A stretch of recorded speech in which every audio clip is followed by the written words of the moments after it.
a cargo de Carmen Márquez. Carmen es psicóloga clínica, es directora técnica de BATA, que es otro centro de referencia ANTEA, ¿no?, que está en Villagarcía, en Galicia. Ha realizado multitud de formaciones de todos temas relacionados con TEA, ¿no? Hace unos años estuvo en ASPAO haciendo el tema de apoyo conductual positivo, pero trabaja también en comunicación, atención temprana, ¿vale? Es multi.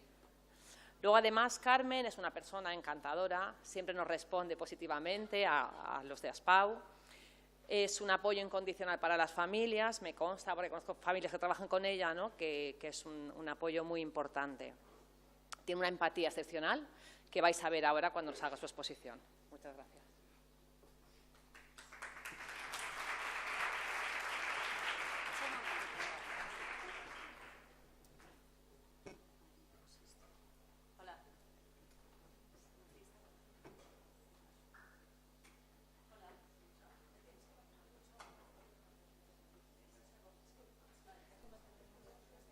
Hola.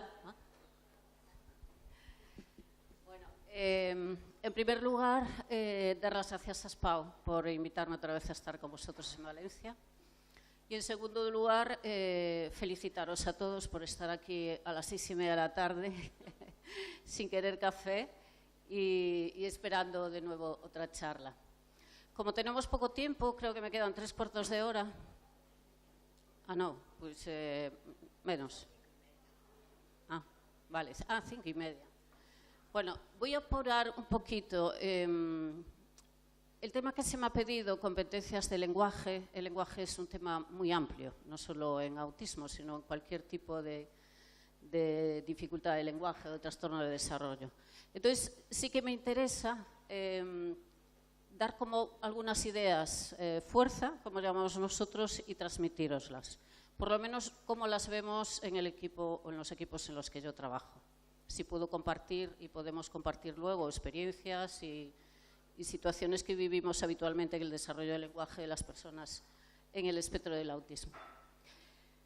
Bien, vamos a empezar. Me voy a presentar, aunque lo dijo Inma. Yo trabajo en una asociación que se llama BATA, es el 89, estamos en el 30 aniversario, pero no es que llevemos BATA, ¿vale? BATA, lo digo porque a veces me lo preguntan, BATA son las iniciales de Bayón, Asociación Tratamiento del Autismo. Bayón es una parroquia de Vilanova de Arousa y estamos aquí, en esta maravillosa zona de Arousa, en la que todos estáis invitados a conocer la organización, a conocer los servicios, y para nosotros es un disfrute poder compartir con la gente que viene a visitarnos y las experiencias vuestras. Somos una asociación sin ánimo de lucro y desarrollamos servicios y programas a personas en el espectro del autismo y a sus familias. En estos años, aunque la asociación empezó con lo que es el centro educativo, que es un centro muy pequeñito, con solo 4 aulas, ha ido desarrollando diversos servicios y programas en función de las necesidades de las familias, en función de las necesidades de los chicos y chicas a los que acompañamos y damos apoyo. Mi trabajo en este momento está aquí, en los cubitos amarillos. Oriento y coordino la unidad de evaluación y diagnóstico, la UAN. La UAN no tiene nada que ver con la autónoma, es la unidad de apoyo ambulatorio. Es una unidad de profesionales que formamos y acuden al entorno natural del niño, a la casa del niño, al colegio del niño, al barrio del niño, y trabajamos en entornos naturales, que luego, a medida que vayamos avanzando en la charla, explicaremos también por qué. Y el SAF, que es el Servicio de Apoyo Familiar. Luego hay servicios adultos que se han ido haciendo. Bueno, como veis, nos gustan mucho las iniciales. Soy ese servicio de orientación e integración laboral, la unidad de apoyo en la inserción laboral, tenemos una red de viviendas, la escuela de vida adulta, etcétera. Todos esos servicios hemos ido desarrollando a lo largo de estos años. Pero digamos que nuestra parte central, o lo que buscamos continuamente, es calidad de vida. Y calidad de vida que os salió hoy en la comida, tengo 2 horas, me dice Inma, calidad de vida percibida no solo por nosotros, que es importante que los profesionales perciban calidad de vida en aquello que hacen, porque si no, malamente vamos a transmitir que la calidad de vida es importante, calidad de vida a las familias a las que acompañamos y damos apoyo, y sobre todo calidad de vida a las personas, ¿vale? Entender las personas, y entonces trabajamos con muchos modelos centrados en la persona y centrados en la familia. Pero bueno, hoy no es el tema. Hoy vamos a hablar, este es un poquito el guión, voy a pasar algunas cosas porque ya se hablaron por la mañana. Me encanta porque todo lo que voy a decir ya está dicho, quitando algunas cositas del lenguaje específicamente. María José hoy por la mañana os explicó maravillosamente con una presentación que me encantó todo lo que es el funcionamiento neuronal, el funcionamiento del sistema nervioso y cómo está relacionado con nuestras conductas y cómo va a estar relacionado con el lenguaje. Hemos estado también por la mañana escuchando a María Llorente, todo lo que es la pragmática, el uso social del lenguaje, que eso es el eje central de una persona en el espectro del autismo, el uso social del lenguaje. No el habla ni el lenguaje, y ahora vamos a ver por qué. Y bueno, os voy a decir un poquito cómo trabajamos o dar algunas pautas de las que usamos nosotros para favorecer la comprensión en las personas en el espectro del autismo.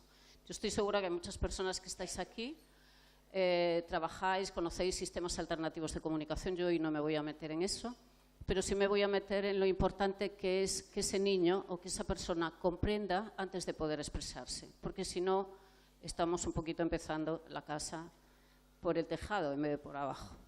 Y también la importancia de ese uso social del lenguaje, que no para en ningún momento en la vida de las personas. Y veremos por qué. La dificultad de entender el contexto, la dificultad de explicar una y otra vez y de diferentes maneras, desde que son pequeñitos hasta que son adultos, explicar el contexto, explicar hasta lo que a nosotros nos parece obvio. Bien, vamos a meternos en faena. Por la mañana lo explicó también muy bien María José. El desarrollo del lenguaje no se puede concebir separado de lo social. Ninguno de nuestros mecanismos o de nuestros procesos psicológicos superiores no se puede entender de forma separada, como se hacía antes, ¿no? Antes el área de Broca el lenguaje, el área tal era el área motora, bueno, estábamos como por compartimentos. Eso no es así. Todos los compartimentos que tenemos, nuestro cerebro está interrelacionado. Pero no solo lo que está ahí dentro, que se queda ahí dentro, está relacionado con el sistema nervioso. Está muy relacionado con lo sensorial, un ámbito del que habló ahora Sacha y que en este momento es un criterio de diagnóstico. Desde hace años lo veíamos en diagnóstico. Todas las personas tenían alguna dificultad en su procesamiento sensorial, pero ahora es un criterio de diagnóstico reconocido. Entonces, bueno, yo seguro que los conocéis, Adoración Juárez y Marc Montfort, por todos los libros y todo lo que tienen en apoyo al lenguaje, el apoyo a la comunicación social. Y ellos dicen una frase que a mí me parece importante. Oír es un proceso fisiológico lineal. Nos parece fácil interpretar el lenguaje. En niños con un desarrollo, digamos, no sé si decir típico, o bueno, en la mayoría, como decía también por el tema de la frecuencia, la mayoría de los niños, pero porque hay muchos más que niños en el espectro del autismo, nos da la sensación de que el lenguaje es muy fácil. No hay ningún esfuerzo, o esa es la sensación que tenemos. Pero ahí también nos equivocamos porque nosotros culturalmente estamos preparados para ayudar y para favorecer el lenguaje de los niños con un desarrollo similar al nuestro. Pero muchas veces no estamos preparados para ayudar al desarrollo del lenguaje de niños que tienen un diferente proceso y que sus inputs los transforman de otra manera.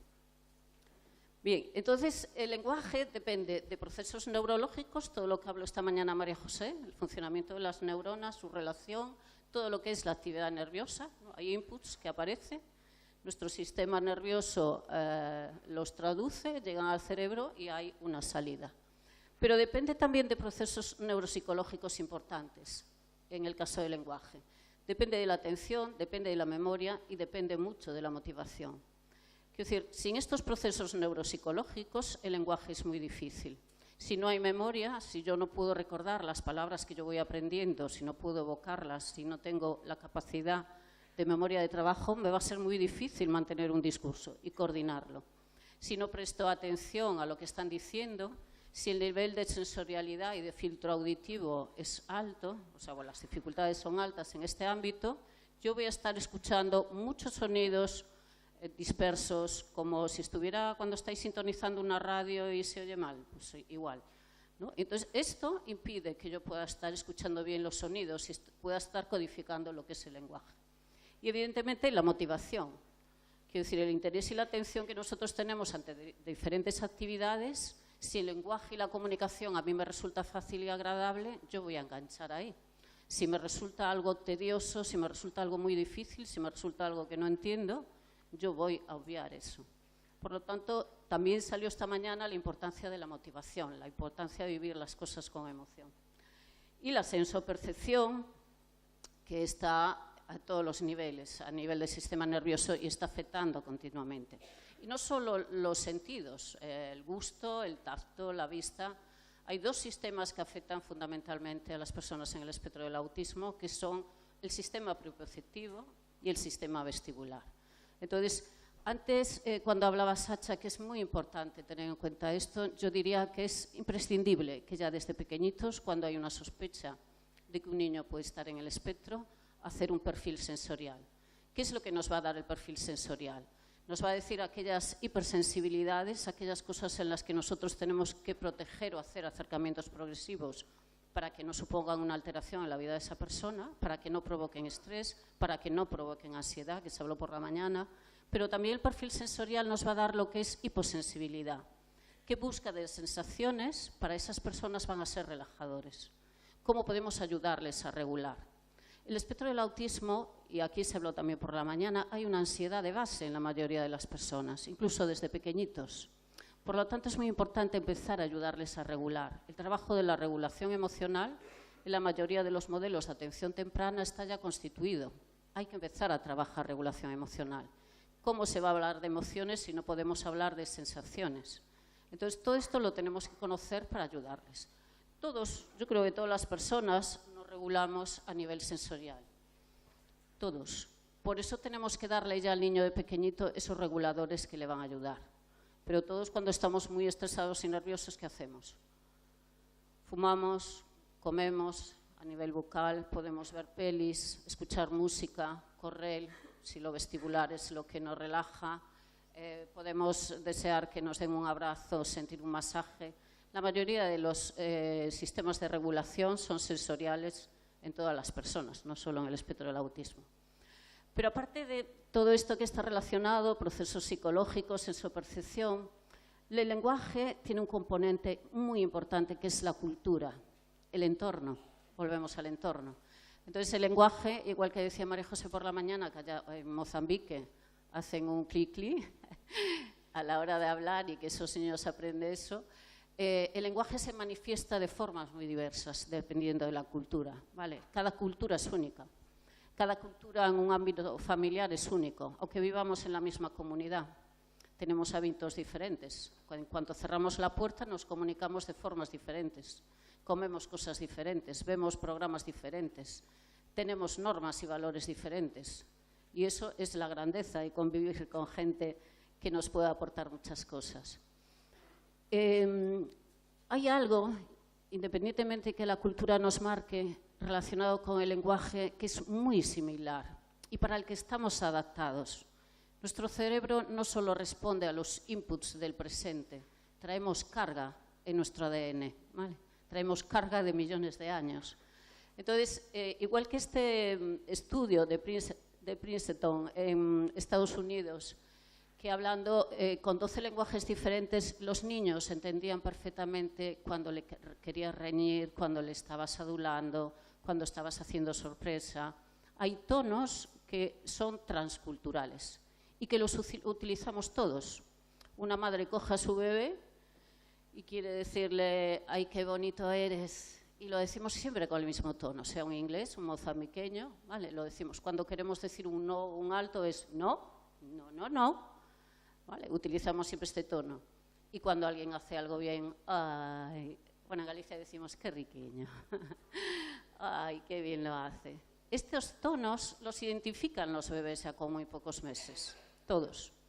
Hace años habían hecho también un estudio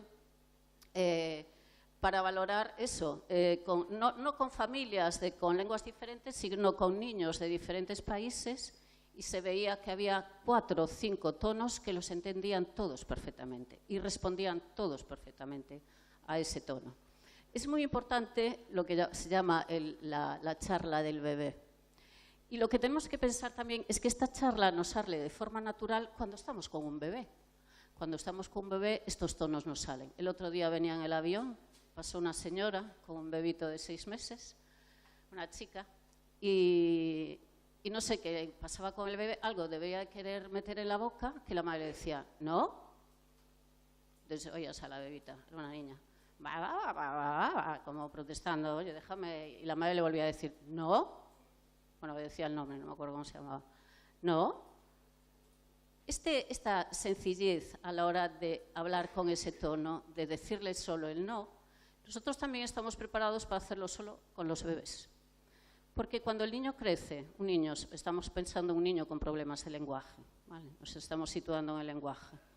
Y no tiene lenguaje, ya tiene 2 años, 3 años, nosotros dejamos de hacer esas aproximaciones. Dejamos de hablar con esos tonos, dejamos de utilizar frases sencillas.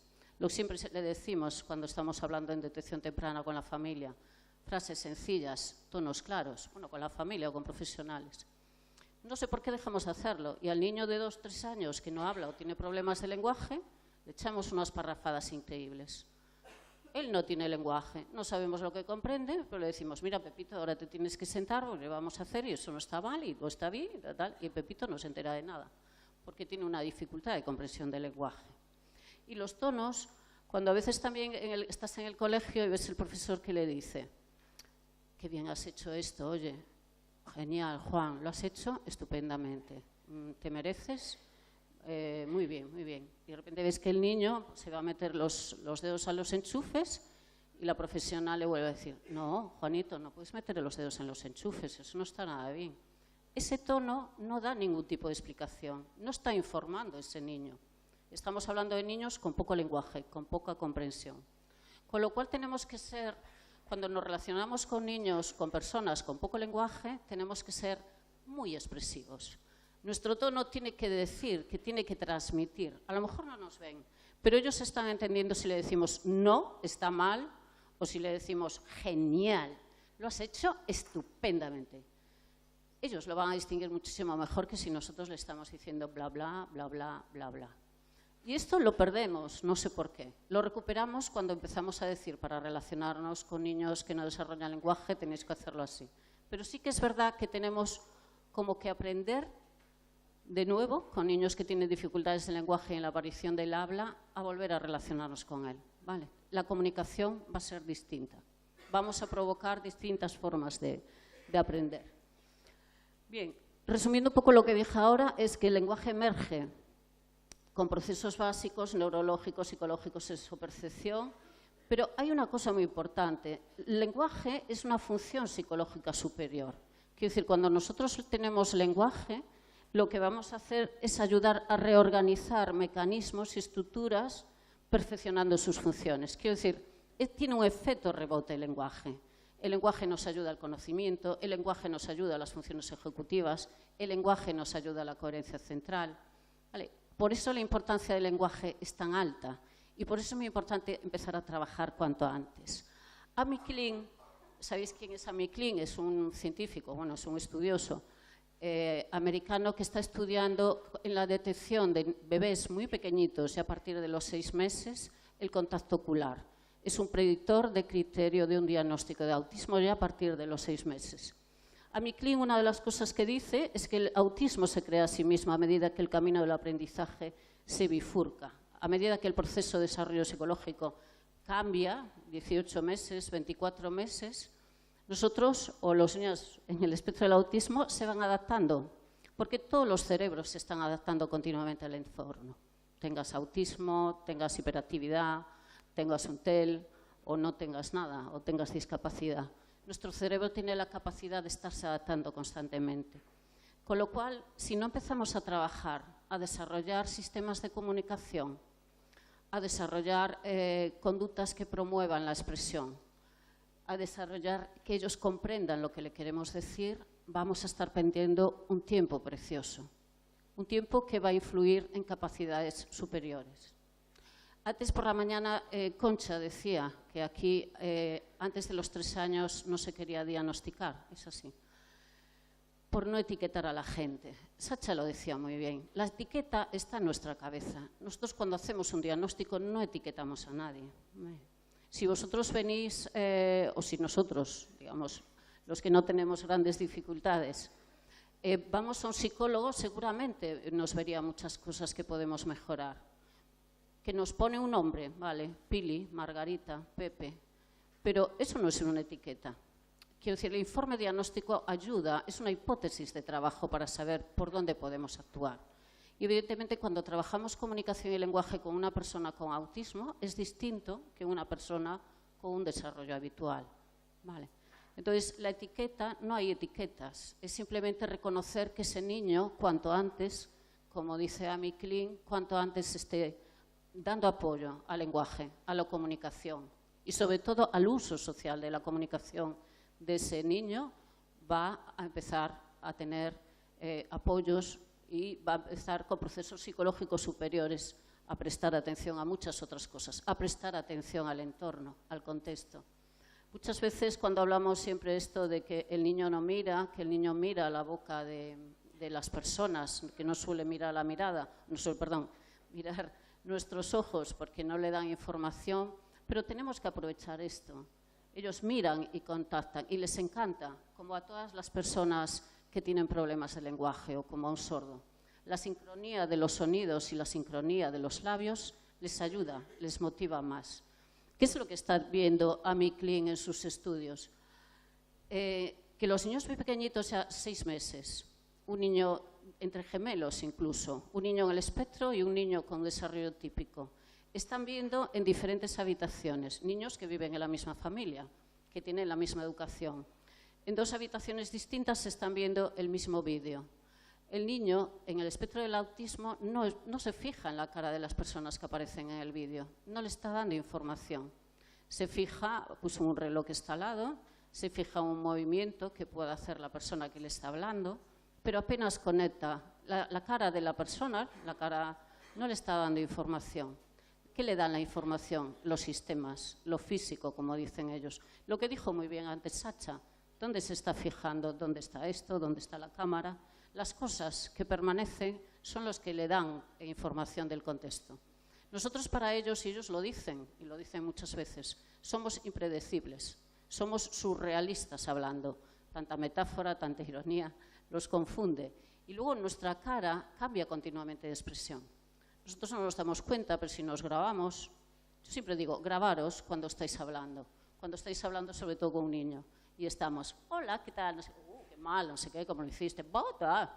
Quiero decir, somos tan cambiantes que ellos, eso es como lo que decía antes, si te veo, no te puedo escuchar. Hay muchas personas que hacen eso, no te miro porque si te miro me confundes, me centro más solo si te escucho. Eso lo decís muchas veces los profesores. Le estoy hablando, parece que no me está entendiendo, pero se queda con todo. Pero simplemente es un mecanismo de autodefensa. Quiero decir, todos los mecanismos, por eso es lo que dice Klein, que se autogenera, todos estos mecanismos de autorregulación, el no contacto, las estereotipias, cuando yo necesito relajarme, todo eso que le llamamos autismo, realmente son conductas de adaptación, porque no entienden contexto, porque no entienden lo que está pasando, ¿vale? Y hay procesos psicológicos implicados. Voy a pasar un poco rápido lo de evaluando el lenguaje porque me interesa más explicar un poquito cómo damos el apoyo. Yo aquí también quiero hacer no sé si vosotros tenéis la misma apreciación. Hace años, nosotros desde hace 30 años, hace mucho tiempo, cuando empezamos a trabajar comunicación a autismo, sistemas de comunicación, yo recuerdo los comentarios entre los equipos y los profesionales que se relegaba un poco el trabajo de logopeda. No sé si aquí pasaba también. Era como, no, la comunicación tiene que ser incidental, tiene que ser natural, sistemas de comunicación, trabajarle, pues eso, las prasias, trabajar a nivel muscular, un niño con TEA no hace falta. Ahora, yo creo que pasados estos años nos damos cuenta de que cuando hay un problema de lenguaje en un niño en el espectro, suele hacer falta rehabilitación logopédica, ¿vale? Porque cuando hay un problema de lenguaje es que está asociado al TEA. Es decir, un niño en el espectro del autismo no tiene por qué tener problemas de lenguaje. De hecho, del manual no aparece, en lo que es comunicación no aparece el lenguaje como un criterio diagnóstico. El lenguaje, las repeticiones del lenguaje y ecolalias aparecen patrones repetitivos. En el DSM-5, que es algo que veíamos desde hace mucho tiempo, el lenguaje, el no tener lenguaje verbal no es un criterio de diagnóstico. Si no hay lenguaje verbal, si hay retraso de lenguaje verbal, ese niño nos está diciendo que hay algo más. Y muchas veces no se valora y no se evalúa suficientemente todo lo que son órganos de fonación. Y nos están llegando, no sé si aquí también, pero sí que nos llegan muchos niños que no se aprecian ciertas cosas a nivel orofacial, que no se vigila incluso la visión. Nos ha pasado con varios niños con problemas de dioptrías que nos está observando. Quiere decir, cuando hay un problema de lenguaje no solo tenemos que pasar baterías de lenguaje, o por lo menos es lo que estamos viendo. Y se están llegando a la clínica niños con 4 o 5 años con muchos problemas en lo que es el aparato bucofonador que no se han detectado. Y niños con problemas en la visión y a veces con hipoacusia, que tampoco se ha detectado. Entonces, yo creo que tenemos que hacer todos como una reconversión cuando hay una dificultad, un retraso en el desarrollo del lenguaje de un niño en el espectro. En este momento o en muchos momentos, digamos que el espectro del autismo era el paraguas que explicaba todo y hay cosas que no explica el espectro del autismo, ¿vale? Quiero decir, hay una comorbilidad importante con otros temas y con otros patrones. Bueno, a nivel de desarrollo del lenguaje, para seguir con la evaluación, es importante. Y yo creo que es este próximo siglo, aparte del descubrimiento del universo y de los agujeros negros, va a ser el siglo del cerebro. Se va a descubrir muchísimas cosas y muchísimas cosas a nivel genético. Pero como dicen los buenos genetistas, a nivel genético para empezar a trabajar cuanto antes con los niños, ¿vale? Eso es lo importante, detectar si hay algún cambio en el cromosoma 7 en este momento, es de los cromosomas estrella, en la aparición de dificultades de lenguaje o problemas de lenguaje. Con lo cual, esto es saber cómo funciona, que en el lenguaje interviene la laringe, que en el lenguaje interviene la respiración, que interviene todo lo que es el aparato bucofonador, es importante y tenemos que verlo y tener que estar atentos a eso. Hoy contaba también que hace poco diagnosticó un niño con 4 años, lo digo porque pasó hace 2 semanas o 3 semanas. No tenía ningún tipo de lenguaje, tenía una macroglosia, una lengua grande, como sabéis, como las personas con síndrome de Down, no cerraba la boca, babeaba, apenas decía ningún fonema. Estaba empezando a tener algún signo, pero muy poquitos, tenía 2 o 3 signos. Y cuando le preguntábamos a los padres si no le habían hecho revisión, si no le había hecho una revisión de todo lo que es el aparato bucofonador, nos dijeron que no, que nadie le había hecho nada, ni siquiera el foniatra. Cuando es importantísimo trabajar todo lo que es cuando vemos este tipo de dificultades, mandíbulas hacia adelante, las mandíbulas más pequeñas, todo esto influye, la fisura, el paladar, todas estas cosas influyen en el lenguaje. Si yo tengo la cabeza grande, puedo pronunciar bien. Vale, ya no solo a nivel auditivo, hay muchas cosas que tenemos que observar y que se pueden trabajar. Y este niño, no solo eso, sino que este niño cuando le decías, vale, cuando quiere agua, ¿cómo haces? Y dice, a nosotros nos dicen que forcemos el lenguaje. Digo yo, pero si no dice ningún fonema, ¿qué lenguaje podéis forzar? Sí, nos dicen que pongamos la botella en un sitio alto, que nos pida, él no hace nada, que nos pida, él hace comunicación instrumental, te lleva hacia el agua, y le digo yo, ¿y si no os da el agua? Porque no, o sea, si no os dice agua, ¿por qué no lo va a decir? Evidentemente, si apenas dice ningún fonema, no lo va a decir. Ah, no, pues nosotros esperamos a que lo diga y si no, no se lo damos. Quiero decir, ¿esto qué está haciendo? Esto está pasando ahora, yo no sé aquí. Quiero decir, es un caso, ¿vale? No pasa en la mayoría. Pero esto, lo que se ha hecho a este niño es que no le interese para nada comunicarse. Porque no puede decir. Es como si vosotros vais a otro país, vais a Rusia y te dicen, bueno, hasta que no digas en ruso tal cosa, pues no te vamos a dar de comer. Yo digo, pues si yo no sé decir ruso, ¿qué hago? Vale. Entonces, es un poco lo mismo. Estamos haciendo, a veces, forzando cosas que ellos no pueden hacer. Y cuando hacemos eso, o cuando hacemos malas prácticas, ¿qué es lo que pasa con esa persona? Va a rechazar todo lo que sea comunicación y va a rechazar todo lo que tenga que ver con el lenguaje. Hay muchos síndromes a nivel genético que influyen en la producción del lenguaje y síndromes relacionados también con el espectro del autismo, como el síndrome de X frágil, a veces el síndrome de Williams, Quiero decir, es también importante saber o conocer si tenemos un autismo sindrómico, cómo puede estar afectando al lenguaje y al desarrollo del lenguaje ese síndrome. Cuando nosotros estamos hablando, el lenguaje es un tema de retroalimentación. Vale, nosotros somos emisores, yo ahora soy una emisora y estoy intentando codificar, como buenamente puedo a esta hora de la tarde, con lo cansados que estáis, lo que quiero deciros. Y vosotros sois receptores, estáis decodificando la información que estoy dando. Esto es lenguaje y luego vosotros es como retroalimentación. Pero hay dos canales fundamentales de mensajes de comunicación. Y el canal que nosotros, no sé por qué, le solemos dar siempre más importancia es el auditivo. Pero hay un canal importantísimo. El primer canal sensoperceptivo cuando un niño nace es la visión. Lo primero que hace un bebé es ver. Vale, la visión es importantísima para etiquetar, para dar significado a los contextos y no digamos a las palabras. Entonces nos olvidamos, me voy a comer el micro, nos olvidamos muchas veces de la visión.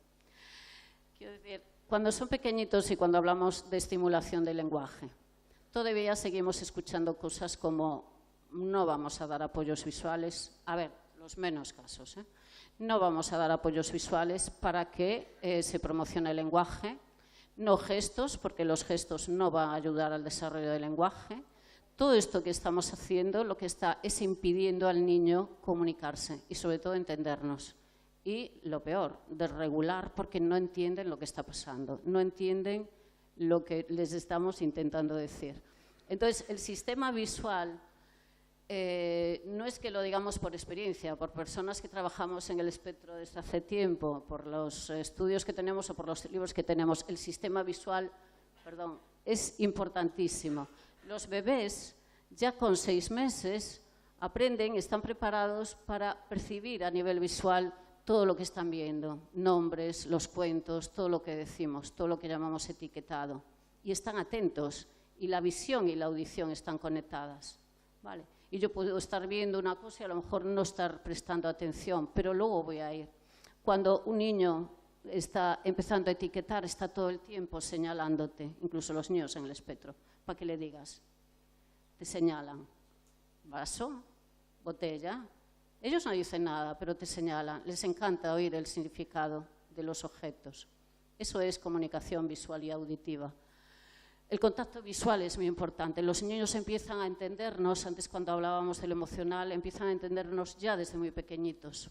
Los mensajes no verbales. Los niños empiezan a hacer señas, empiezan a hacer gestos. Y nosotros hacemos muchos con los bebés. Pero con los bebés con autismo, como a veces no hay respuesta, también tendemos a hacerlo menos, cuando debemos al revés, incrementar los gestos, ampliar la gesticulación, utilizar los gestos para que ellos nos comprendan. ¿Vale? Va a ser muchísimo más fácil para ellos. Hay una asociación visual y auditiva importante en los fonemas. Todos los logopedas cuando hablan de lo que el trabajo, bueno, luego hay otra diapo que lo explica muy bien, del trabajo con problemas de lenguaje, con la pronunciación de los fonemas, están trabajando ya con temas visuales. Para un niño es mucho más fácil ver cómo ponemos la boca cuando decimos P, y hacer nosotros el gesto de P y que vean la P, les va a quedar mucho más esa información si lo reciben a nivel visual y a nivel auditivo. En nuestro sistema de educación, yo creo que la mayoría de las veces, no sé, aquí en Valencia, lo que damos valor es el sistema auditivo y sobre todo la memoria auditiva y nos olvidamos de lo visual. Y estamos haciendo un flaco favor, no solo a todas las personas, sino también a las personas en el espectro del autismo, porque todo lo visual lo van a entender mucho mejor. Y eso lo dicen constantemente, la importancia que para ellos es ver. Las culturas, como recogemos aquí, empezaron a escuchar con los ojos, el que ellos nos vean. Cuando Hannah te dice, ponte a la altura de su cara, es porque ellos necesitan, no pueden hablar. Si el niño está viendo mi falda, no se va a estar enterando del mensaje, ¿vale?, de lo que estoy transmitiendo. Y porque estamos en un momento, como decía María José por la mañana, que vamos a tener que pasar a la tablet sí o sí, pasar al ordenador sí o sí, lo queramos o no. Quiero decir, puede haber rechazo y resistencia a los cambios. Dejar de pintar una tablilla costó mucho, pero ahora tenemos que dejar el papel. Los niños son visuales, controlan, nacen ya moviendo con el dedo el móvil y nadie les ha enseñado. Esto está quedando en nuestra herencia. Entonces, cuando nosotros en los protocolos de TEA decimos adaptación de los exámenes, ¿por qué pedir los exámenes exigiendo escritura si sabemos que muchas personas en el espectro tienen muchas dificultades con las praxis grafomotoras? Antes decía Sacha, a una persona con una discapacidad evidente nadie le pide que deje la muleta, nadie le pide que si no ve deje de usar el braille. Pero a las personas en el espectro nos parece importante que escriban. ¿Por qué? Si les cuesta muchísimo. Si para ellos es un horror, es un proceso lento, arduo, ya no solo porque estén implicadas las otras cosas, porque tiene que hacer los exámenes con lápiz y papel, si hay ordenadores. Entonces yo creo que tenemos que cambiar muchos sistemas. Yo hablo a nivel de educación porque sé que aquí hay muchos profesores, pero tenemos que cambiar el sistema de evaluación y adaptarlos a cada persona.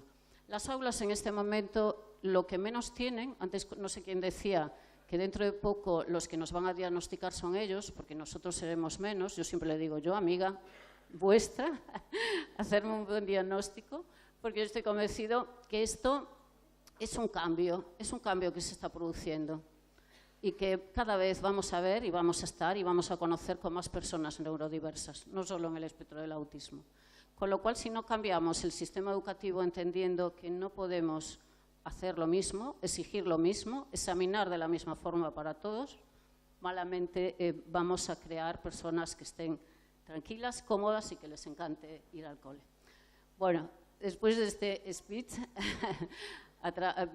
sobre todo por las evaluaciones, ¿vale? Que les hacen pasar muy mal. El tema de la audición, evidentemente, cuando hay un problema de lenguaje tenemos que evaluar audición. Y muchas veces también nos estamos quedando en muchos ámbitos solo con la evaluación de potenciales evocados. Y no acabamos de evaluar realmente si el niño tiene una audición normal, si discrimina sin ver nuestros labios palabras raras, si lo que discrimina son palabras que ya tiene conocidas. Quiero decir, todo esto de la audición también se está valorando muy mal. Pasamos dos o tres test, el REINEL, el PLON, el BLOC, el Peabody, pero eso a veces no da suficiente información sobre su sistema auditivo y cómo están procesando la información. El sistema orofacial, lo que os decía, es importante ver si hay algún tipo de dificultad a nivel óseo, en el paladar, en los huesos de la cara, si hay dificultades musculares. Nosotros tenemos músculos para impedir que nos atragantemos cuando nosotros comemos, ¿vale? Los esfínteres, esos anillos que se cierran o se abren. Nosotros también tenemos músculos que hacen que podamos inhalar y expirar y que podamos estar succionando sin ahogarnos porque nos permite respirar la nariz. Hay niños que tienen dificultades en los procesos respiratorios. El sistema respiratorio es fundamental a la hora del lenguaje.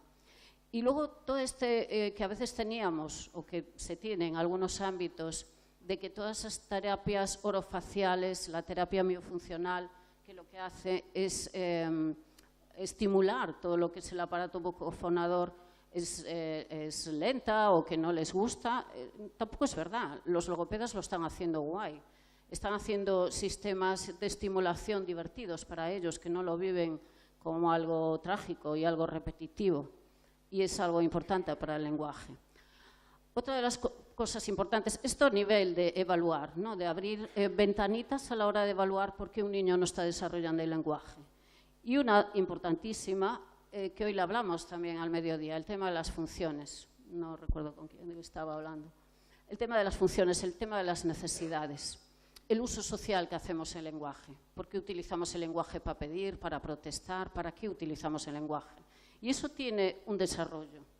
Quiero decir, nosotros normalmente hay un desarrollo evolutivo. La mayoría de los modelos de atención temprana, sus currículos, el modelo Denver, el modelo STERS, siguen un desarrollo evolutivo, evidentemente adaptado a las características de las personas en el espectro del autismo. Pero es importante seguir ese proceso. Y es importante, cuando trabajamos el lenguaje, también saber cómo se da el proceso del lenguaje en los niños pequeñitos y las funciones comunicativas. Cuando un niño, su función es protestar, puede utilizar la misma forma, el llanto, para decir que quiere un biberón, para decir que está manchado, o para decir simplemente, o protestar porque no le gusta que le cambien el pañal. Luego empieza a ver objetos, le empieza a mostrar, un poco para señalar, ¿vale? Empieza a señalar y ver que en el ambiente hay objetos distintos y que nosotros los nombramos de forma distinta. Y luego empieza a etiquetar. Quiero decir, primero muestra y luego empieza a expresar lo que nosotros le decimos, porque él cuando nos muestra, nosotros normalmente decimos, sí, beberón, el osito. Y esos son sonidos. Quiero decir, el lenguaje, la comprensión del lenguaje son sonidos que nosotros vamos codificando, que le vamos dando función, que le vamos dando significado. Mamá, que es el más fácil, que es una A abierta, la mamá, a veces ni siquiera dicen la M, es porque de repente ven que cuando dicen eso viene una señora maravillosa, les habla, les canta, les da un besito y dicen, bueno, esto es una mamá, y empiezan a asociar ese sonido, o el agua, ¿vale? Pero lo asocia a las cosas que lo están pasando. Cuando luego empiezan ya a decir y a protestar no quiero queso, y ya lo hacen con más intensidad y te dicen lo que no quieren, y luego pasa el momento de comentar la interacción social. Pero si no han hecho esto antes, malamente va a hacer esto. Con lo cual tenemos que tener en cuenta todos los procesos. El otro día o hace poco, en una reunión en un cole, una niña con muy poquito lenguaje y que sobre todo tiene muy poquito lenguaje para la regulación conductual, quiero decir, para pedir, para protestar. Responde y te dice, y está utilizando también sistemas, está utilizando PECs, pero tiene muy poca iniciativa. Y una de las personas que estaba en el grupo decía, es que yo creo que lo importante es que cuando le pregunten su nombre, diga que se llama Pepita. Y yo, pero ¿por qué es importante que diga que se llama Pepita o que vive no sé dónde?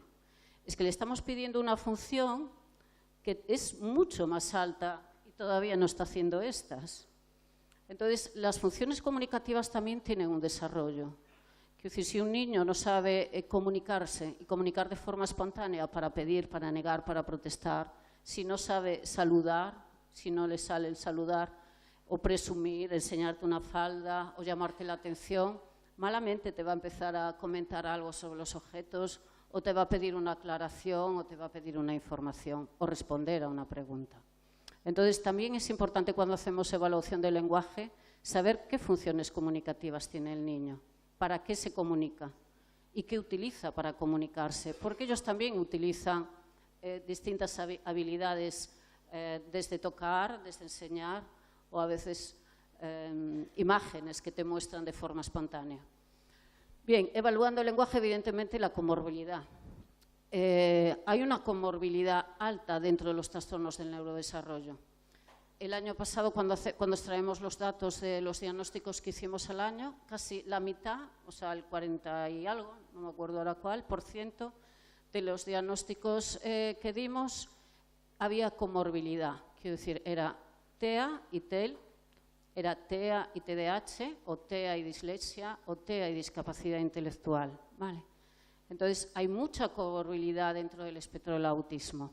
Dentro del espectro del autismo todos son únicos y diferentes, como decía María José, como dijo ahora por la tarde Sacha, no hay una persona igual a otra. Pero aparte de eso, puede haber cosas que incluso los hacen más diferentes, ¿vale? Con un TEL. Cuando un niño con 1 año, incluso dentro del espectro de autismo, con 1 año no dice ningún fonema, con 2 años, si no hay esa regresión típica de empezar a decir las mismas palabras, parar y luego volver al lenguaje, tenemos que estar pensando que hay algo más, que algo está pasando. Porque un desarrollo del lenguaje de TEA pueden tardar, pueden empezar a hablar a los 4 o 5 años o más. Pero lo típico de un TEA es que cuando empieza a desarrollar lenguaje va muy rápido. Hay pocas dificultades de pronunciación, hay pocas dificultades morfosintáticticas, hay pocos cambios de fonemas en el lenguaje. Cuando hay eso, nos está diciendo que hay más cosas.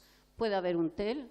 Un TEL, sabéis que lo distingue es que ellos no tienen dificultades en generalizar, flexibilizar el uso, habilidades sociales, la comunicación no verbal. Todas estas características del TEA no las hay en el TEL, pero pueden darse simultáneamente. Cuando hay un trastorno del desarrollo intelectual, también muchas de las personas tienen dificultades en fonología, en el léxico y en la morfosintaxis, problemas de hipoacusia a veces no detectados o problemas de visión que hacen que ese niño tarde en hablar y tarde en pronunciar bien.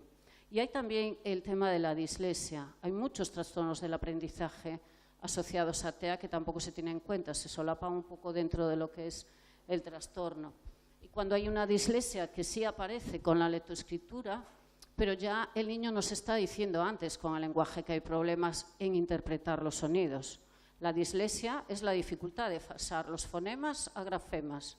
Y cuando hay dificultad en comprender los fonemas, ya no está diciendo porque no reconoce. Tú le dices bu y no reconoce o no te sabe escribir la palabra bu o la b o te pone una p. O cuando hace esas sustituciones, abeja por oveja. O como hacen los móviles cuando están predeterminados, ¿no? Le empiezas a decir una palabra pat y ya te dice patria. Y a lo mejor la palabra que tiene que leer es patrimonio. Hacen este tipo de mecanismo rápido, ¿vale? O cuando tienen, bueno, esto me pasa a mí también, ¿no? Cuando te dicen los niños, les presentas una imagen, no saben decirte la palabra, pero utilizan una función similar. Es que esto sirve para no sé qué. Y ellos te lo dicen, la punta de la lengua, o como lo tengo aquí, ¿no?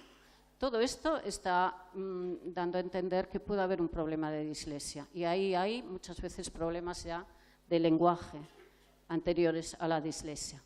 Bien, ¿qué es la comunicación? ¿En qué es distinto la comunicación y el autismo? Cualquier señal, cualquier bebé, cuando nosotros estamos con él, ya desde muy pequeñitos nos dicen que están conectados. Nos están dando información, están enviando señales de que están conectados con nosotros, de que están en línea. Nos miran, nos buscan cuando nos escuchan, responden a los diferentes tonos que hablábamos antes. Incluso hacen caritas, ¿no? Paran, se quedan así cuando le estamos hablando, como bloqueados, empiezan a imitar sonidos, están en sintonía, nos están respondiendo. Y entonces nosotros lo hacemos más, ¿vale? Lo hacemos más porque nos motiva, a ellos les motiva. ¿Qué pasa con los niños, con los bebés que en un momento dado pueden aparecer autismo? Hay conductas diferentes.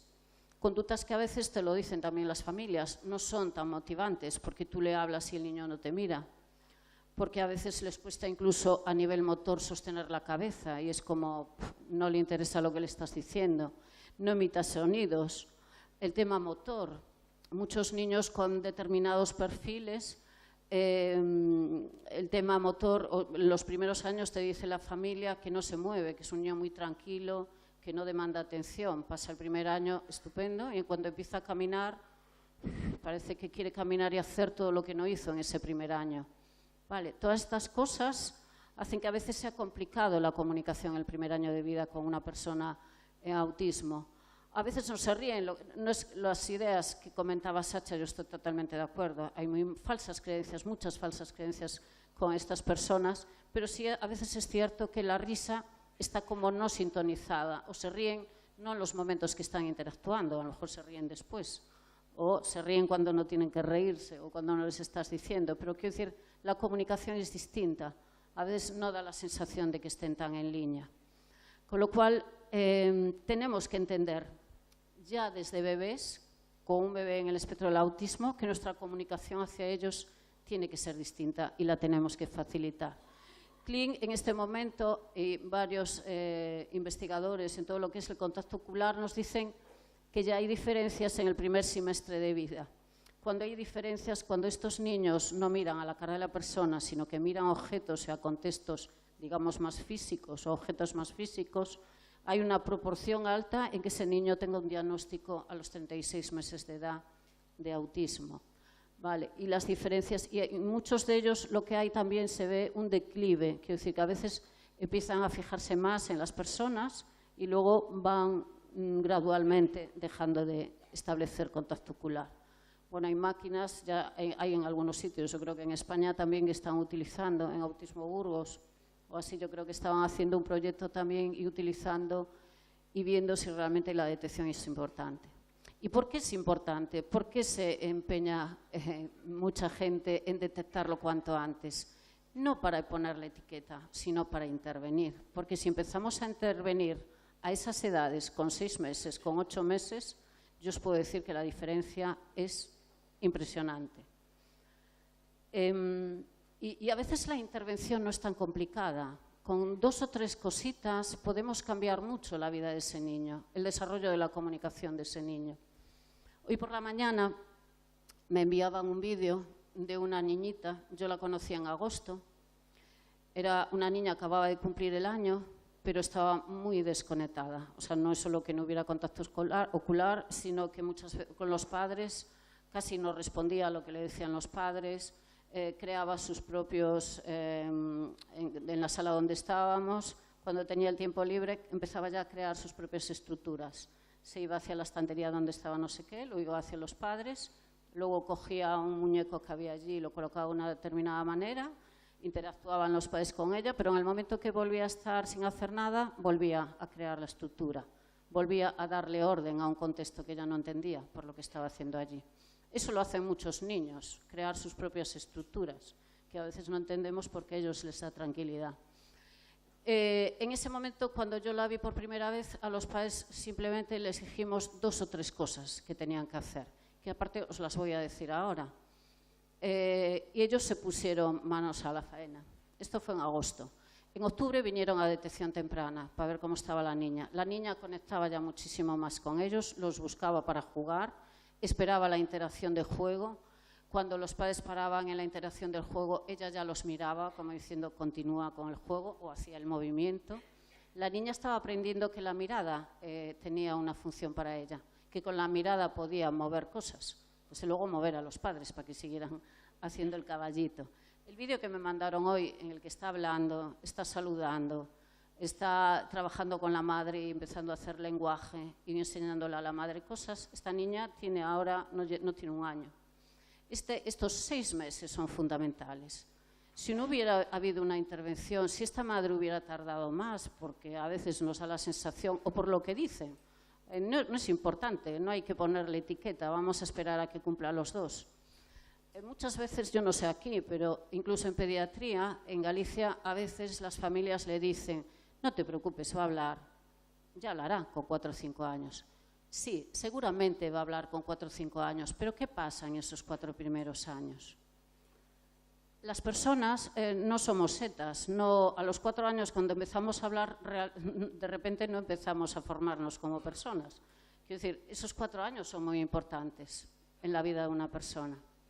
Cuando un niño, y aparte de eso se ve, niños que no tienen ningún tipo de dificultad, no sabe comunicarse, no porque tenga autismo, porque tenga cualquier tipo de dificultad en la pronunciación, esa personalidad se está instaurando ahí. Está creando su personalidad el no saber cómo comunicarse, el no entender, el no tener un gesto, el no tener una imagen que pueda decir lo que está sintiendo. Quiero decir, ¿me entendéis? Esa personalidad se está creando ahí. Seguramente habla a los 4 años o a los 5, porque hay muchos niños que empiezan a hablar a esa edad, pero ¿y esos 4 primeros años?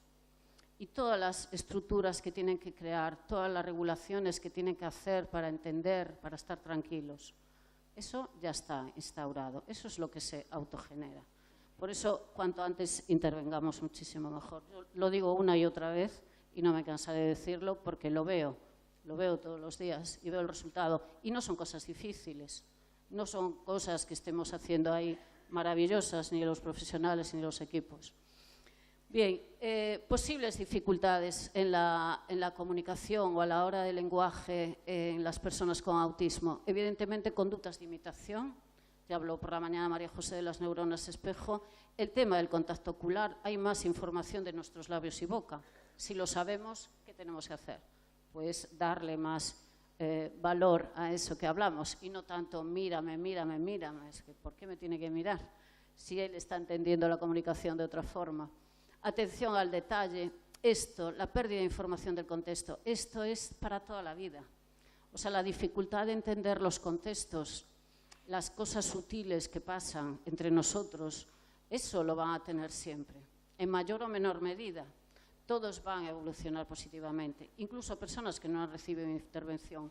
Como dice Chacha, a diagnóstico vienen personas con 40, 50 años que no recibieron intervención porque antes en el manual no había ni siquiera el diagnóstico de Asperger. Y ellos te dicen cómo han ido desarrollando sus estrategias. Y lo curioso es que muchas estrategias que ellos inventan y desarrollan son estrategias que nosotros utilizamos. Quiero decir, y que las desarrollan ellos de forma, porque tienen que vivir, tienen que convivir y tienen que adaptarse y tienen que autorregularse cuando están con las personas y luego cuando llegan a casa es un desfase, ¿o no?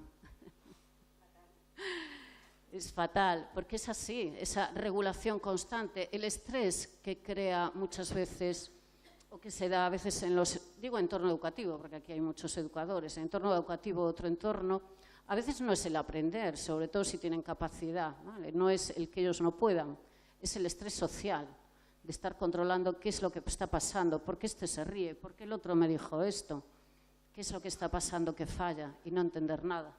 Entonces, la explicación del contexto es algo permanente, algo que tenemos que estar dándole, incluso desde pequeñitos. Estar explicando lo que es obvio, darle explicación de lo que está pasando. Puede haber dificultades por el tema de la sintonía emocional, que cada vez la van a ir entendiendo y la entienden muy bien. La integración sensorial y a veces los trastornos del habla que ya hablamos asociados. Muchas veces, por eso hablamos siempre del contexto, muchas veces cuando vienen los niños pequeñitos, cuando los traes a su familia o cuando ves a verlos a una guardería, al sistema educativo en el que están, te dicen, yo creo que no hace falta utilizar apoyos visuales muchas veces porque ellos comprenden todo. Bien, seguramente comprenden, pero a veces no es porque comprendan todo el lenguaje, es que van captando cosas, sobre todo si pasan un día y tras otro, ¿vale? Y esas repeticiones le ayudan a entender lo que está pasando. Entonces, un niño, cuando tú le preguntas a una familia, hace varias acciones, tú le puedes mandar una instrucción con varias acciones seguidas y te dicen, sí, yo le digo, apaga la luz, coge el pijama y vete para la habitación. Vale, pero esa es la rutina de todos los días, quiero decir, eso lo saben hacer. Pero si luego tú a ese niño le dices, vete al armario, coge las zapatillas, llévalas a la cocina y tráeme un vaso de agua, no lo va a hacer. No va a hacer porque son órdenes nuevas y no las entienden porque no las han hecho nunca antes. Nosotros cuando vamos a un país distinto, muchas veces comprendemos cosas por el contexto. Si alguien me coge unas llaves del coche y me dice, car, house, digo yo, nada, iremos a buscar el coche para ir a casa. Yo lo entiendo porque me está enseñando las llaves y yo capto el contexto. A lo mejor me está diciendo otra cosa completamente distinta. ¿Qué pasa en las personas en el espectro del autismo? El contexto, ¿no? Como lo que le decían ahí a un niño, pon los zapatos en la puerta, puso todos los zapatos en la puerta. Eso es la literalidad, no entender el depende, el tema del detalle, de la literalidad. Sally Rogers, sabéis que es junto con Bruce Pennington y con, no me acuerdo cómo se llama la otra mujer que trabaja con ella, que son las que han desarrollado el modelo Denver, dicen también un poco, y se recogen muchos procesos psicológicos que está viendo ahora, lo que decía Amy Klein de la autogeneración, ¿no? De la cascada. Quiero decir, ellas dicen que si tenemos problemas o si ellos tienen problemas en la imitación a la hora de entender y compartir emociones, de comprender los estados mentales, esto va a ir provocando también dificultades en el juego simbólico, en la atención conjunta y en la pragmática. Quiero decir, que a veces cosas básicas van incrementando en otros procesos psicológicos, lo que hablábamos antes. Por eso si intervenimos aquí, si trabajamos mucho la imitación, si trabajamos las diferentes funciones ejecutivas, si le damos valor a todo lo que es visual para ellos, porque estos sí son competencias de estas personas, el pensamiento visual, la atención al detalle, la buena capacidad asociativa, que es algo que utilizamos mucho al principio cuando empiezan a comprender, el pensamiento lógico. Son pensadores lógicos, no son pensadores sociales como nosotros. A nosotros lo que nos resulta difícil es encontrar la lógica a las cosas, ¿no? Cuando nosotros le damos una orden o cuando le decimos algo, nos cuesta muchísimo a veces decirle lo que es lógico y lo que no es lógico. Nosotros, por nuestra cultura, es porque lo dice nuestro padre, porque nos lo dice en el trabajo, nosotros no cuestionamos las cosas, no vamos al porqué. Ellos sí están investigando en el porqué continuamente, por qué pasan las cosas, qué es lo que tienen las muñecas dentro, qué es lo que hace que este objeto se mueva. Tienen una capacidad importante para crear y comprender sistemas. Por eso muchas veces decimos en intervención que cuando aprenden a hacer una cosa son maravillosos, porque si la aprenden a hacer bien, la van a hacer bien siempre. De hecho, ellos te lo dicen. Yo cuando hago una cosa, la hago bien. Es decir, no hacen las cosas mal si las saben hacer bien. Por eso, cuando a veces estas enseñanzas que hacemos de ensayo y error, ¿no?, que a veces todos lo hicimos, hace esto, y lo hace mal, y siempre sabe, no, esto está mal, tacha, vuélvelo a hacer. Esto descompone a una persona en el espectro. Es que yo no entiendo lo que me estás diciendo. Si estás mal, dime lo que tengo que hacer. Pero yo no soy capaz de aprender por ensayo y error.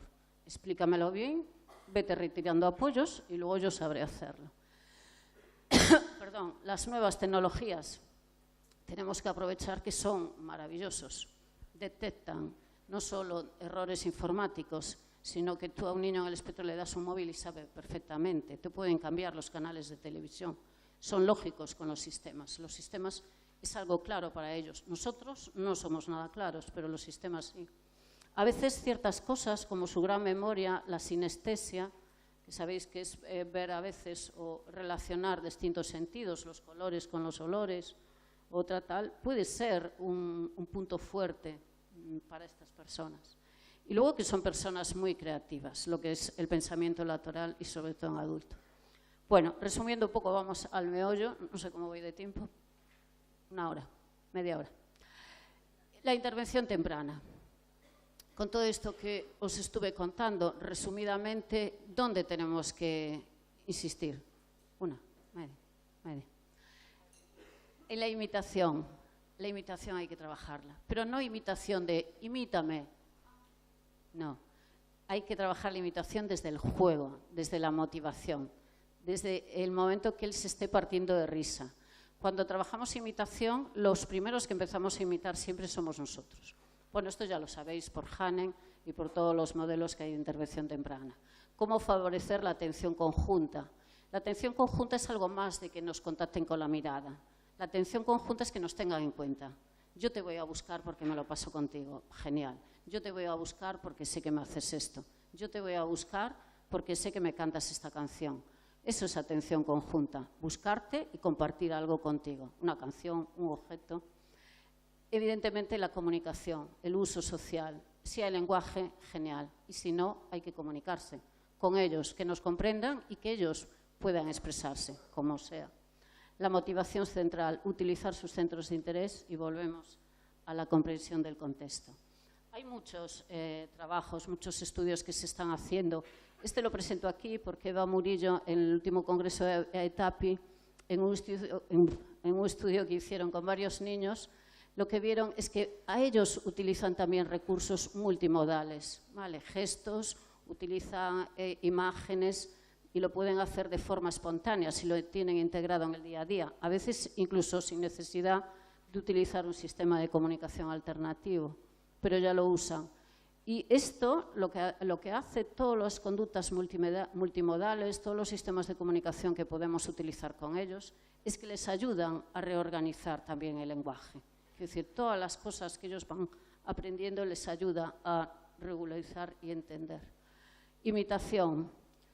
Como siempre, pasos progresivos, imitaciones pequeñas, imitarlos a ellos primero, lo que más le guste. Si le gustan los trenes, imitar haciendo un tren. Si le gustan las campanillas, imitar el sonido de una campanilla. Pero tenemos que trabajar la imitación. Tienen que ver que la imitación es buena, que la imitación es un aprendizaje. Trabajar el tema de la ceguera contextual. Ellos muchas veces te reconocen cuando trabajas o cuando utilizas los libros de En la mente de Mark Montfort. Es fácil para ellos muchas veces distinguir que este está cansado, que ella está llorando, que él está alegre, pero lo que no te dicen es el porqué. Lo que les cuesta es identificar, da coherencia a esa imagen. No entienden, no les da información el contexto. Por eso es el tema de estarles dando constantemente información. Si nosotros vemos este dibujo aquí, ¿qué os parece a vosotros? ¿Un pato o un conejo? Un conejo. ¿Cómo sabremos que es un pato o un conejo? Muchas veces si vemos el mismo dibujo por el contexto. Quiero decir, si ese mismo dibujo lo vemos con una zanahoria, pensaremos que es un conejo, pero si lo vemos metido en el agua, pensaremos que es un pato. Nosotros, como dice Vermeulen, nosotros estamos en lo relativo, siempre relacionamos el lenguaje, lo que estamos aprendiendo, en función del contexto. Ellos, este dibujo, lo van a ver como no sé, pues lo pueden ver como un pato y les va a dar igual que esté comiendo una zanahoria, va a seguir siendo un pato. En estos dibujos igual, o sea, no va a entender que este señor está cansado porque corta un montón, verán que está cansado, pero no te van a dar muchas veces la explicación. Eso es contexto. Tienen otras formas de aprender, tienen una buena memoria mecánica, todo lo que es mecánico y repetitivo les va a quedar, utilicémoslo. Son aprendices globales, aprenden mucho antes, si les gusta el Danone, el logo de Danone, que si tú les vas hablando de lo que son sílabas, Danone, eso a lo mejor no les interesa, pero van a reconocer rápidamente el código de Danone. Y son también aprendices táctiles, perdón. Son evidentemente visuales, eso lo sabemos, pero también, y sobre todo cuando son pequeños, lo de hacer, el trabajo de hacer, las praxis, todo lo que sea hacer, les queda muchísimo mejor los aprendizajes, los motiva más, les ayuda. Y en el tema del lenguaje, desde utilizar, pegar palabras, utilizar las palabras y pegarlas a distintas imágenes, pero si lo tienen que hacer, como dice este proverbio chino, en ellos funciona especialmente, hacer las cosas para comprenderla. El tema del detalle. Tenemos que estar viendo dónde están ellos en cada cosa. Quiero decir, a veces nos sorprenden los de los detalles. Yo esto siempre recuerdo, si esta imagen es muy simpática, pero siempre recuerdo una anécdota, siempre la cuento. Cuando le estábamos enseñando en el cole a un grupo de niños temas de afectividad sexual, entonces le estábamos enseñando cómo tenían que hacer pues, para masturbarse, para que fueran entendiendo, porque yo creo que es una asignatura ya desde pequeñitos que se debía de dar en todos los ámbitos, ¿no? En el espectro del autismo. Entonces habíamos hecho como una especie de diapositivas, bueno, de proyección, en que les íbamos enseñando cómo tenían que hacerlo, en qué lugar, que podían usar sus objetos, lo fuimos adaptando a cada niño, con permiso de las familias, evidentemente, y consentimiento familiar. Y entonces, bueno, como era todo esto, se lo tenemos que explicar, evidentemente, de forma muy explícita. El caso es que al final decíamos que, bueno, que lo que tenían que hacer era limpiarse, se podían asear en la ducha, en un bidé, o poníamos un paquete de pañuelos, o sea, de tisúes, ¿no? De esto. Entonces ellos lo comprendían, te lo decían, los que tenían el lenguaje muy bien, luego entendíamos que lo entendían porque ellos iban o cogían sus objetos, se iban a la habitación o podían pedirlo en un momento dado de tiempo libre. Pero me hizo mucha gracia un chico que un día le dije, venga, porque él tenía lenguaje, explícale a tus compañeros cómo se hace tal, y entonces él le iba explicando, que aparte le encanta explicar, le encanta hablar, como a Sacha. Y me hizo mucha gracia porque al final, cuando vio las opciones de la ducha, del bidé y de los pañuelos, se quedó así mirando, y entonces él decía, y al final te suenas los mocos. Por los pañuelos de tisúes. Quiero decir, eso es lo que tenemos que fijar. Y muchas veces también, luego en otra diapositiva, eso lo traigo a colación también con el tema de los apoyos visuales. Los apoyos visuales son guay, ayer también los hablamos, ¿no? El tema de la accesibilidad cognitiva, pero ojo que no funcionan por sí solos. Quiero decir, porque yo le enseñe un apoyo visual no va a funcionar. No tienen esa capacidad, tienen muchas otras, pero no entienden si yo le enseño un apoyo visual. Si yo a un niño nunca le he explicado qué significado tiene una imagen, malamente me la va a mostrar o malamente la va a entender si yo la pongo en su agenda. Entonces, primero la tienen que entender. Sus centros de interés. A ver, esto nos hemos cansado de repetirlo siempre. Utilizar sus centros de interés para distintos aprendizajes y fundamental para el lenguaje. Nosotros hemos tenido, recuerdo ahora, un chico que aprendió a leer con los jugadores del Celta, porque le apasionaba el Celta. Entonces leía apellidos dificilísimos, que yo no los sabía ni pronunciar, pero no le interesaba leer manzana o no le interesaba leer otra cosa. Eso sí. No sé si conocéis, bueno, muchos de vosotros a José Ramón Alonso. José Ramón Alonso tiene un blog que es maravilloso de divulgación científica. Y hay en este, que bueno, no tiene nada que ver luego con lo que habla, que se llama así, susceptibilidad al autismo, que habla ya de estudios en que se compara los niveles de oxitocina en personas con autismo y personas con un desarrollo habitual. Vale, nosotros, esta hormona, la oxitocina, se libera y se pone ahí como loca, sobre todo con cosas sociales, cuando estamos con una persona con la que estamos bien, cuando ayudamos a otro, nuestro nivel de oxitocina sube, eso nos reconforta. En las personas en el espectro del autismo, lo que les reconforta su nivel de oxitocina es cuando están con sus intereses, cuando están con esas cosas que para ellos son ciertas, cuando tienen lógica, cuando saben lo que va a pasar. Entonces, esto que se está demostrando ahora, lo que no podemos es pedirles que les refuerce otra cosa que no sean sus centros de interés para favorecer la comunicación, aprendizajes, habilidades, etc. El tema sensorial, que hoy no vamos a entrar aquí, también se habló antes. Tenemos que saber su perfil sensorial y afecta.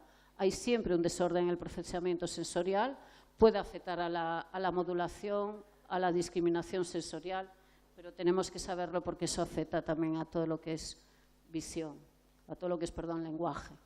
La imitación también sabemos que son mejores imitadores en todo lo que es visual, en praxis visuales a la hora de, incluso cuando trabajamos con sistemas de comunicación o con agendas, tenemos que ver cómo hacen los barridos, si el barrido es de izquierda a derecha, si es de arriba a abajo, porque eso va a facilitar luego cuando utilicemos los apoyos. Entonces, donde tienen imitaciones bajas son en las praxis orales, ¿vale? Eso es lo que le cuesta. Por eso es bueno trabajarlo ya desde pequeñito, praxis, de abrir la boca. Como le decía una niña a la abuela cuando llegó un día a su casa, hoy me puse la boca en O. Y la abuela no entendía. ¿Qué es eso de ponerse la boca en O? O es la sorpresa, cuando trabajábamos la sorpresa, porque no sé qué había visto y era ponerse la boca en O. El tema de la ecolalia. Yo sé que hoy María os habló mucho de este libro de Barry Prizan y yo os vuelvo a hablar de él porque es un libro sencillo y sobre todo que nos ayuda a entender muchas cosas de las que hablamos hoy, ¿no? Barry Prizan. Y una de las cosas que me encanta es lo que habla de la ecolalia, ¿no? Que la ecolalia dice que muchas veces se tiene como algo patológico o se valora como algo patológico esas repeticiones de palabras, cuando realmente para ellos es una forma de expresarse. La ecolalia para ellos tiene un propósito, es una forma de aprender y puede tener muchas connotaciones. Puede ser para comunicar algo que han entendido mal, puede ser para tomar el turno de palabra, para ensayar algo que van a decir más tarde, porque esos sonidos les tranquilizan. Es decir, la ecolalia tiene sentido para ellos, no lo hacen porque sí, no se debe de parar las ecolalias. Lo que tenemos que saber es por qué las están utilizando. Rose Blackburn, no sé si la conocéis, es una persona también en el espectro que da muchas charlas, ella siempre dice lo mismo. La mayoría piensa que la ecolalia está en la categoría de comportamiento indeseable sin entenderla en realidad.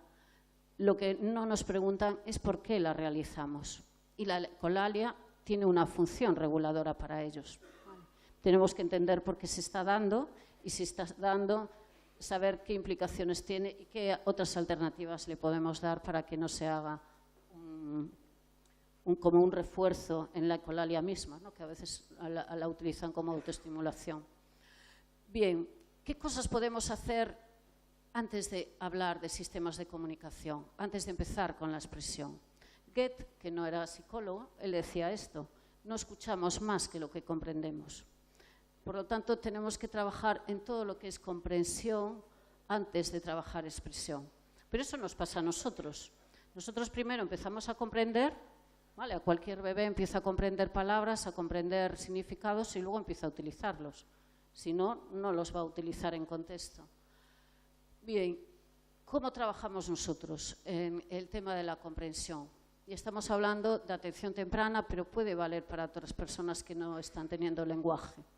Lo que hablábamos antes de esta persona que le decían que le pusiera el bote de agua para forzar al niño a que pronunciara, evidentemente nosotros eso no lo hacemos nunca. Ni siquiera le metemos mucho lenguaje. Cuando un niño viene, es lo que llamamos etiquetado. Esto lo hacen bien y lo aprenden bien porque son muy asociativos, ¿vale? Muchos niños cuando empiezan a hablar en autismo, ¿qué es lo primero que hacen? Repetir frases o palabras que escuchan en los dibujos animados. ¿Por qué hacen esas repeticiones si para ellos son más efectivas que las que utilizamos nosotros? Porque nosotros, volvemos a decir lo mismo, manejamos muchos tonos sin darnos cuenta. Y lo hacemos de forma muy distinta y en diferentes contextos. En los dibujos animados se ve, yo qué sé, a Peppa Pig le cae una botella de agua y Peppa Pig dice, oh, se cayó. Ellos entienden perfectamente que esa es la palabra, oh, se cayó, cuando se cae una cosa. Y siempre pasa igual. Ellos lo vuelven a ver y siempre pasa igual y oh, se cayó. Y luego están en otro sitio, se cae algo y dicen, oh, se cayó. Y utilizan el mismo tono, porque eso es fácil, eso es asociar. Y tienen una gran facilidad para asociar eso.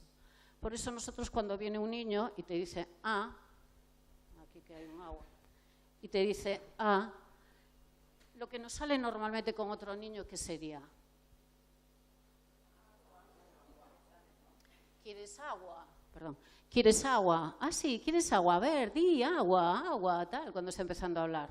Si nosotros hacemos todo ese lenguaje, primero pedirle que diga agua, si no lo hace, y le estamos dando un montón de lenguaje, o le decimos en plan pregunta, por eso luego hablan en tercera persona. Si yo le digo, ¿quieres agua? Y de repente se la doy, ¿qué es lo que está asociando? Es como lo se cayó, ¿vale? Ella dice, ¿quieres agua? Y me dan el agua. Entonces luego yo voy a pedir y digo, quiero agua, ¿quieres agua? Por eso utilizan esos verbos. Cuando viene un niño y viene a pedir, aunque haga solo a, yo hago, me pongo a su altura y le digo, agua. Ya está. Ni quiero agua, ni dame agua, ni qué bien lo haces, ni estupendo. Agua. Estamos etiquetando, ¿os acordáis? Estamos etiquetando el lenguaje. Eso no quiere decir que los padres o los profesionales solo hablemos con monosílabos. Estamos utilizando la intención comunicativa. Estamos utilizando algo que se llama también la motivación.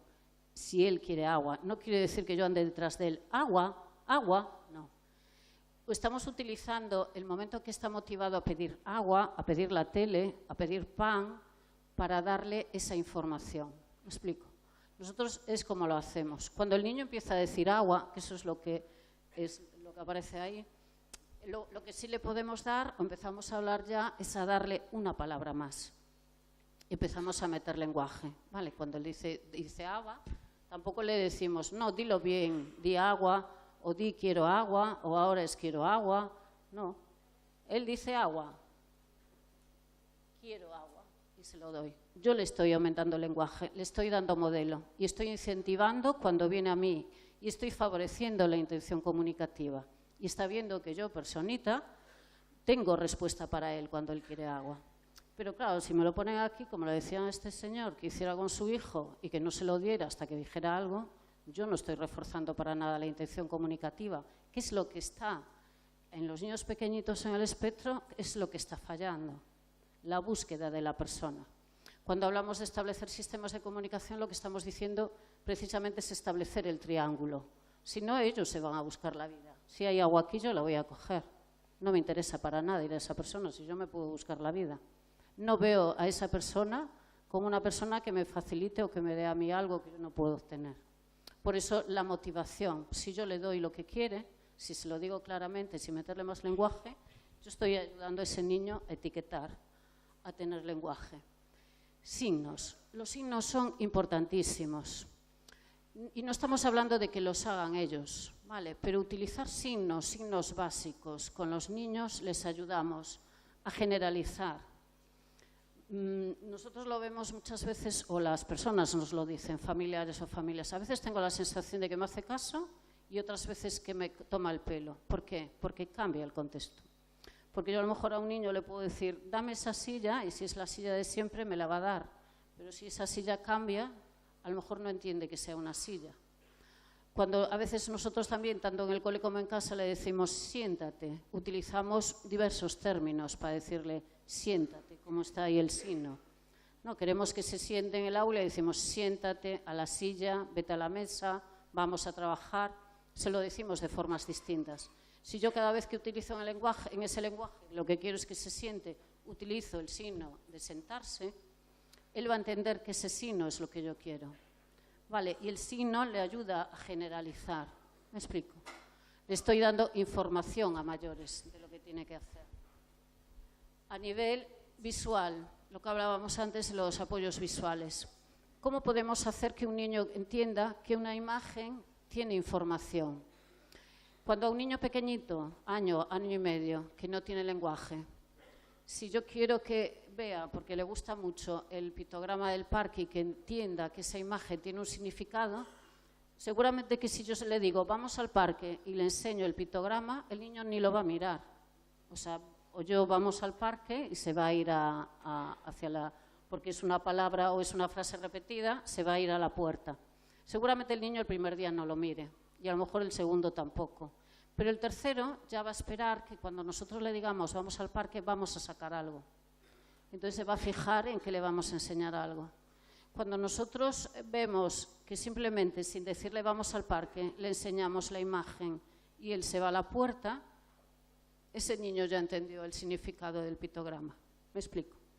Cuando un niño tiene varios significados visuales de un pictograma, una imagen, lo que sea, ese es el momento a lo mejor de ponérselo en un apoyo, porque el niño ya lo entiende y lo va a utilizar. Todo esto se hace antes de emplear un sistema de comunicación, antes de PECS, antes de utilizar Schaffer, un sistema de signos, porque lo que estamos dándole es información visual, le estamos ayudando a comprender contexto. ¿Entendéis? Y es completamente distinto trabajar en eso, entender el contexto y darle significado a lo que está aprendiendo, que luego pedirle que lo exprese, que luego será mucho más fácil para él expresarlo. De hecho, muchos niños que empiezas a trabajar con signos, y si estás trabajando también imitación, acaban imitándote ciertos signos, ¿vale? Sin sistema de Schaffer, otros no, cuando tienen más dificultades. Otra cosa importante, cuando hablamos con comunicación, quiero decir, la comunicación es un feedback, no se hace en una habitación uno solo, lo comunicamos siempre entre dos, ¿vale? Entonces, es muy importante nuestro papel. Si a nosotros nos dicen que vamos a hacer esta receta, carré de ciervo con tierras de miel, ciruela al tempranillo y crema de queso de Valdeón, y tenemos la receta escrita, ¿qué facilitaría que nosotros supiéramos que eso que vamos a hacer es realmente la receta? ¿Me explico? Quiero decir, esto es un poco complejo, pero yo no sé muy bien si la crema de queso tiene que quedar más líquida, más espesa.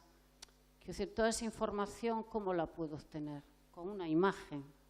¿No? Cuando yo voy a ver una receta y veo cómo queda al final, con un apoyo visual, veo cómo queda la receta, me puedo hacer una idea de dónde va la ciruela, de cómo tiene que quedar la crema de queso, dónde va el orégano. El apoyo de la tarea final a mí me va a dar muchas pistas de lo que tengo que hacer. Pero si yo, aparte de eso, de tener la foto, de tenerlo todo por escrito, hay una persona que me lo dice, hay una persona que lo hace bien, me lo explica y es un buen comunicador, ¿yo qué es lo que me va a pasar? Que voy a tener ganas de hacer esta receta muchas más veces. Y sobre todo si la gente que le hago la receta se queda súper contenta. Esto es comunicación. Es decir, tiene que ver no solo con todo lo que para un niño con autismo, con lo que ve, con lo que sabe que esperamos o con lo que queremos que él haga, que nosotros seamos buenos comunicadores y que esa actividad sea reforzante.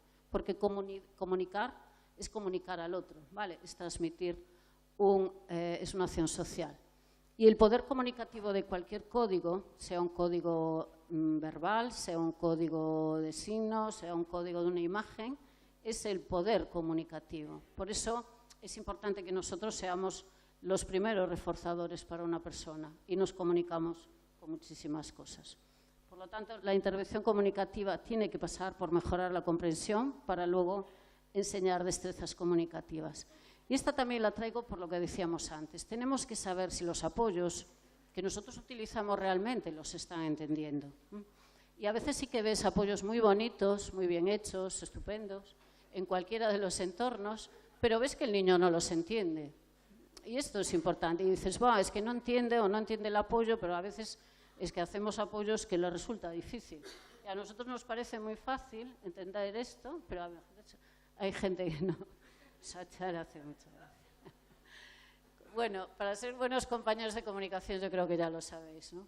Ponernos a su nivel quiero decir de su cara, no podemos tener buena comunicación desde arriba, lograr su atención, prepararlo, apoyar la comunicación visualmente siempre, aunque sea con un objeto. Y en esto de los apoyos visuales también yo quiero decir una cosa. Con las personas a las que damos apoyo estamos continuamente escribiendo, continuamente dibujando. No tenemos que hacer grandes pitos ni utilizar mucho el Araword, que está guay, y bajar pictogramas, y es cada vez más fácil, no como antes, que teníamos que hacer, para hacer los libros y para hacer los apoyos los teníamos que dibujar. En este momento haces taca-taca y ya tienes de Arasac miles de pictogramas. Pero si no tenemos esa posibilidad, simplemente andar con una libreta, dibujar un pictograma, o hacer una palabra, pero escribir. Ellos también lo hacen. Ellos también escriben mucho cuando nos quieren comunicar sus cosas. Y los apoyos visuales, la mayoría de las veces, cuando a veces nos dice, perdón, es que no los necesitan, tenemos que normalizar su aprendizaje, no los necesitan porque habla y porque comprende el lenguaje. Vale, pero es que la mayoría de los apoyos visuales que utilizamos en intervención no tienen nada que ver con la comunicación, o con lenguaje verbal. Muchas veces se utilizan los apoyos visuales para temas de teoría de la mente, para reconocer emociones, para desarrollar juego simbólico, para coherencia central, para entender que las partes están ligadas a un todo, para entender con funciones ejecutivas cómo tienen que planificar, desde qué tareas tienen que hacer, hasta planificar o desarrollar un problema, un examen. Quiero decir, esos son apoyos visuales. Esta presentación es un apoyo visual. Nosotros estamos todo el día con los apoyos visuales en el móvil, las fotos, todo el día conectándonos. Esos son apoyos visuales y les ayuda muchísimo más, no solo para temas de comunicación. Hay un hombre, no sé si lo conocéis, Econon Goldberg, que tiene un libro maravilloso que se llama El cerebro ejecutivo, si os interesa todo el tema de funciones ejecutivas, que no solo afecta a autismo, afecta mucho a TDAH y a otro tipo de patologías. Ellos siempre dicen, cuando hay un comportamiento afrontal, cuando el lóbulo frontal no funciona bien, pasa esto, fuera de la vista, fuera de la mente. Lo dicen los estudiosos, lo dicen los investigadores, pero lo dicen las personas. Muchísimas personas del espectro están diciéndolo continuamente. Yo aquí también traigo, aunque es una diapositiva muy atiborrada, pero es que para mí son personas de referencia a la hora de desarrollar y trabajar el lenguaje. Desde Marmo Foria, Adoración Juárez, María Gortázar, que es maravillosa, una logopeda maravillosa, igual Fernández. Todos están utilizando apoyos visuales, ellos te lo dicen. Los gestos de apoyo a la pronunciación permiten al niño almacenar estructuras fonológicas. Si solo trabajamos de forma auditiva les va a ser mucho más complicado, pero si ellos ven gestos de la B, si lo asocian a distintas imágenes, el de la D les resulta mucho más fácil. Quiero decir, lo estamos haciendo ya, lo están haciendo ya y les aporta información a todas las personas. Los signos se han trabajado, y de hecho en muchas guarderías se están empezando a hacer ahora la utilización de signos con niños que no tienen ningún tipo de problema. Y ya hay estudios que nos están diciendo que niños que han aprendido signos en las guarderías y de pequeñitos favorece su autoestima, favorece el lenguaje verbal, la aparición del lenguaje verbal y favorece muchas cosas. De hecho, en este momento hay muchos psicólogos de la infancia, no solo con personas con autismo, que te están diciendo ya, yo estoy esperando ya ser abuela para hacerlo con mi nieto, facilitar la comunicación a partir de los 6 meses, hablarle con signos. Los signos le van a ayudar a la aparición del lenguaje y aparte son niños que no tienen dificultades en imitación. Los signos les ayudan, es un puente importante en la comunicación verbal y se está viendo que muchos niños, diversos estudios demuestran que los bebés que usan lenguaje de señas no solo aprenden a hablar más pronto, sino que tienen un promedio de vocabulario más alto. Y también hay estudios que demuestran que incluso son mucho más sociables. Son personas, bueno, que no se retraen y son rápidamente. Es un poco lo que hablábamos antes, ¿no? Que los niños pueden empezar a hablar a los 4 o 5 años, pero si con 2 años en la guardería tú ves que no te entienden y tú no tienes ningún medio de expresión, eso evidentemente lo que hace ya un niño de 2 años es afectar a su autoestima. Bueno, los sistemas alternativos de comunicación solo los voy a recoger y solo voy a insistir una vez más, con mitos y realidades. No son el último recurso, esto es falso, el último recurso de la intervención. Hay que empezar a utilizarlos ya. Ocultan o frenan el posterior desarrollo del habla, esto es falso. tienen que tener determinados prerequisitos, o imitar, o el contacto ocular. Esto es falso, no se necesita ningún requisito de este. Solo son para quienes tienen cognición intacta, tampoco es cierto, se utilizan con personas con discapacidad y con graves problemas. Tienen que tener una cierta edad, tampoco es verdad, y tampoco hay una jerarquía. Tampoco cuando empezamos a trabajar con apoyos visuales, tampoco esa jerarquía que hay de objetos, imágenes, fotografías, pitos, palabra, tampoco es así. Hay niños que ya empiezan por el pictograma, hay niños que hay cosas que entienden por imágenes y cosas en pitos, que dice cada niño es un mundo, no hay jerarquía, solo la imponen ellos. La realidad es que ayudan al desarrollo del lenguaje y ayudan sobre todo a la intención comunicativa. Bueno, aquí solo los voy a nombrar, perdón, los paso rápido porque entiendo que ya los conocéis. El método de comunicación total de Schaffer, de habla sin nada, que lo que hace es lo que decíamos antes, pasar de coger de la intención de acción a la atención de comunicación, comunicar al otro que quiere un caramelo. De hecho, en Schaffer, la última fase es el habla espontánea, es decir, no es solo un sistema de signos, lo que se persigue es el habla espontánea y, bueno, PECS, que ya todos conocéis, ¿vale? Que es un sistema utilizado inicialmente con niños pequeñitos también, es el sistema de intercambio de imágenes, que tampoco tiene muchos prerequisitos, no requiere contacto ocular ni imitación al principio, ni señalar ni nada, y se centra en la petición como función básica. Y yo aquí también traigo esta presentación que había hecho Rocío hace tiempo y que siempre la pongo de ejemplo. Yo la había visto hace tiempo, lo del puré al bocadillo de jamón, que era una estupenda presentación también en Presi, porque en el lenguaje pasa igual, ¿no? Sería de las primeras palabras al uso social del lenguaje. Igual que Rocío Sotillo se explicaba muy bien todo ese proceso de acercamientos progresivos con estas dificultades en la alimentación, estas dificultades con ciertas texturas, con los olores, los sabores y tal, y cómo podía pasar un niño de solo tomar papilla al bocadillo de jamón, que aunque siendo lento era progresivo y se podía hacer.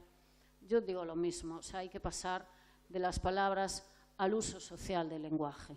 Esta mañana seguramente María os habrá puesto en su exposición la importancia de mejorar las habilidades pragmáticas, porque esto es fundamental, porque disminuye el fracaso social, reduce la ansiedad.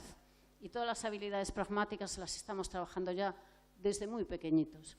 Hay una mujer que les comentaba estos días también, Cristina Ferreiros, es una mujer diagnosticada con autismo a los 50 y pico años. Ella ha escrito siempre libros, poemas, libros para los niños pequeñitos. Aparte que sus libros en Galicia eran muy conocidos, eran los Mala Malona, porque son como los de Gloria Fuertes, de mucha repetición. Mala Malona, tiña un rabo, mala Malona, tata. Y entonces lo podían cantar.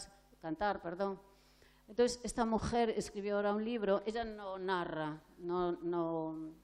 lo que le gustan son los aforismos, los poemas, pero dice esto que es un pouco lo mismo, ¿no? Dice, vivimos nas palabras cando realmente nos movemos entre as cousas.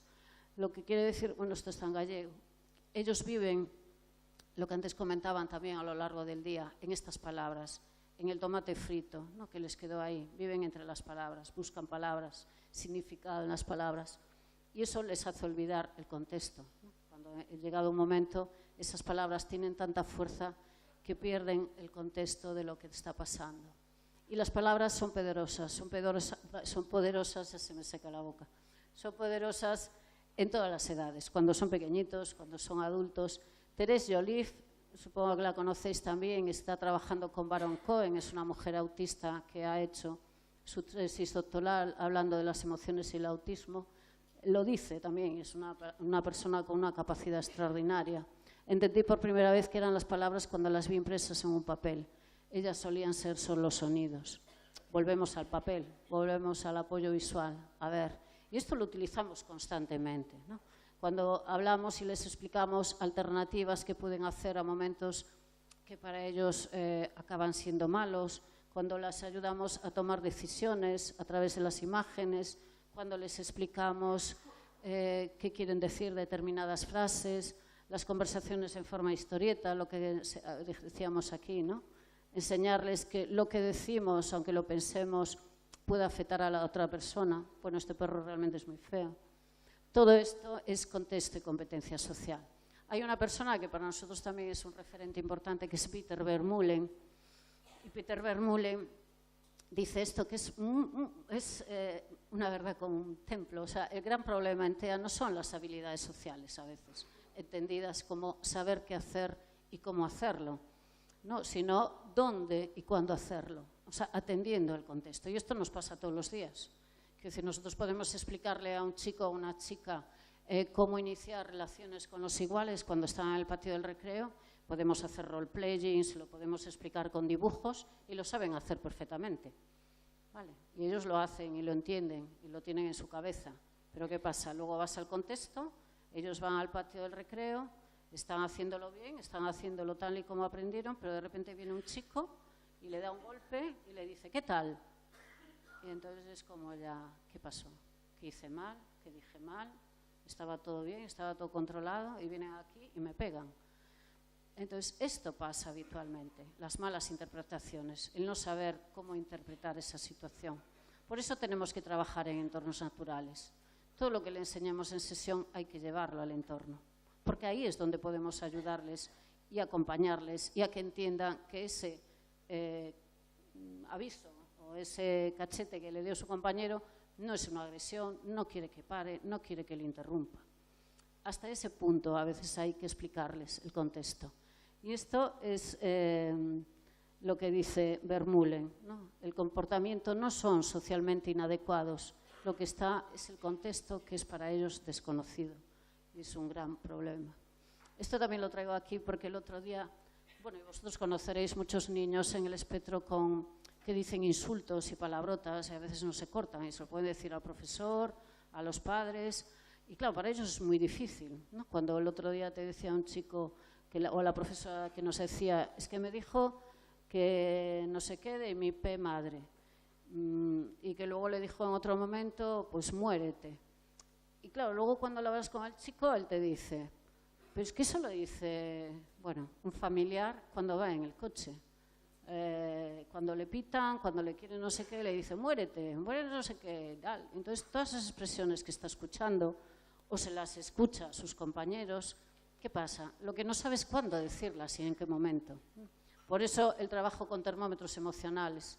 De hecho, él hablaba, cuando hicimos el termómetro, él hablaba de palabras malsonantes, pero luego hablaba de megapalabrotas y lo distinguía también de insultos. Insultos cuando alguien quiere hacerte daño con lo que está diciendo. Porque él decía que todas estas que podía decir, que a veces son frases como quiero que te mueras, pero que él las ha escuchado, pero que no la entiende como insulto, la entiende como una expresión de su enfado. Entonces, hasta estas cosas a veces tenemos que explicarle. Peter Vermeulen lo explica muy bien. En Autismo Sevilla, él hablaba eso de lo relativo y lo absoluto, ¿no? Nosotros siempre estamos en lo relativo, ellos están en lo absoluto. Un semáforo rojo es un semáforo rojo, es un stop. Para nosotros el semáforo rojo, si empezamos a caminar, puede ser que, bueno, que nos vamos para atrás. Si estamos en la acera, paramos, pero luego si estamos llegando a la otra acera, es correr. Quiero decir, se interpreta de distintas formas. Ellos no, se pueden quedar parados en el medio de la calle. O le pueden llamar a la atención a un señor que está cruzando o a una señora el semáforo en rojo. Esto en Galicia es complicado. En Galicia nosotros lo tienen muy complicado porque nosotros somos personas con una flexibilidad cognitiva muy, muy grande. O sea, eso de que el gallego no sabe si sube, si baja, realmente es flexibilidad cognitiva. O sea, podemos subir y podemos bajar. Siempre estamos con el malo será, con el depende. Entonces, las personas en el espectro del autismo nosotros lo tienen un poco complicado. Por eso tenemos que estarle explicando una y otra vez los distintos significados según los distintos contextos, etcétera, etcétera. Pero bueno, que es un trabajo súper chulo, o por lo menos a mí me encanta. Nada, para acabar, no sé cómo voy de tiempo ya, lo que voy es con la boca seca. Simplemente decir esto, que ya lo sabemos todos, ¿vale? La comunicación es un derecho de todas las personas. Es la base del desarrollo personal porque contribuye a lo que vimos antes, a muchos procesos psicológicos. Ayuda a la memoria emocional, ayuda a las interacciones. Y tiene que haber exclusión cero. Quiero Dice, no puede ser la decisión de un profesional o la decisión de una organización o una entidad. Es un derecho, y nada más, como eso hay que verlo. Y tenemos que pasar de pensar que las personas no pueden, porque a veces nos da la sensación de que no pueden, que no sabemos cómo hacerlo o que no saben cómo hacerlo, sino a entender que somos nosotros. ¿Vale? Yo no sé cómo hacerlo, no sé cómo llegar a esa persona, no sé cómo comunicarle, no sé qué expresiones o qué cosas puedo hacer para que él se comunique. Entonces, yo necesito conocer. Tenemos que realizar estrategias en función de variables, de cuáles son sus deseos. Cuando a veces en los colegios te preguntan ¿qué información tenemos que pedir a la familia de este niño o de esta niña? Sus actividades preferidas, sus deseos, lo que le gusta. Esto es la base de la comunicación y la base de la interacción para todos. Y la persona tiene que tener un papel activo, tenemos que saber qué es lo que le gusta. Bueno, como veis aquí Bardem está pensando en mí. Pero bueno, tiene un problema de prosopagnosia y Penélope no lo sabe. Esta es la frase que encontré hoy en la botellita. Si te ganas mi cariño, será para siempre. Y con ellos pasa eso. Si eres una persona que le aportas, con la que se siente bien a nivel emocional, va rodado y es para siempre. Y yo lo puedo decir porque he tenido ahora personas que tienen 40 y pico años que yo les he dado clase y siguen recordando las tonterías que hacíamos cuando eran muy pequeñitos. Entonces, que te venga un hombre de 40 y pico años, que te habla así, ¿verdad? Y te dice, Carmen, palma repalma. Es muy simpático, porque recuerda el palma repalma, que era aquello que le hacía yo. Entonces, esto es muy cierto. Nada más dar las gracias a SPAU.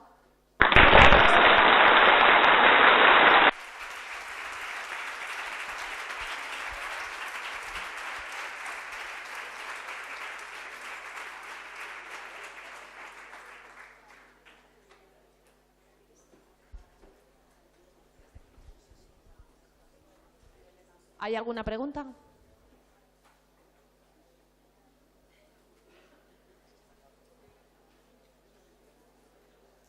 Bueno, como no hay preguntas, pasamos a la clausura.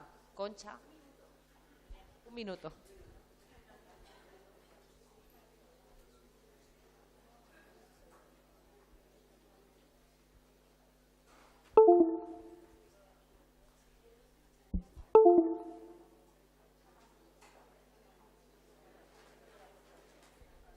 Aprovecho para comentaros que os va a llegar por mail un cuestionario sobre la jornada y cuando lo rellenéis podréis descargaros el certificado de asistencia, ¿vale?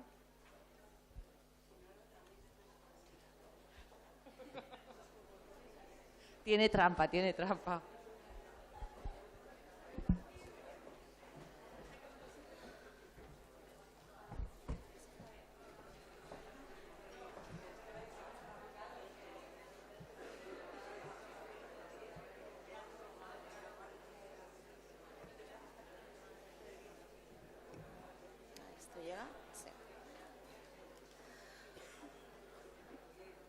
Bueno, qué fuerte ha sonado.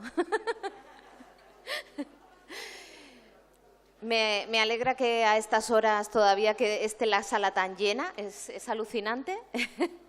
No suele pasarnos siempre, ¿eh? Eso quiere decir que las ponentes os han enganchado mucho y me alegro. Quería, en primer lugar, dar agradecimientos a mucha gente. En primer lugar, a los voluntarios que hoy nos han acompañado y que han hecho posible, pues que, como hacen siempre, que las jornadas de Amigos del Autismo puedan seguir celebrándose.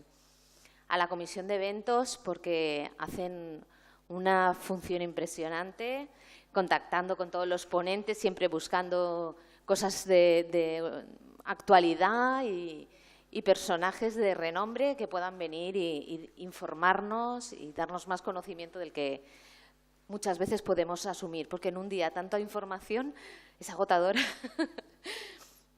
Gracias a todos los asistentes, por supuesto, porque nos motiváis a que año tras año sigamos organizando las jornadas y bueno, si contestáis los cuestionarios os lo agradeceremos porque así sabremos qué es lo que os gusta, lo que os interesa y en qué rama o tema queréis profundizar para la próxima.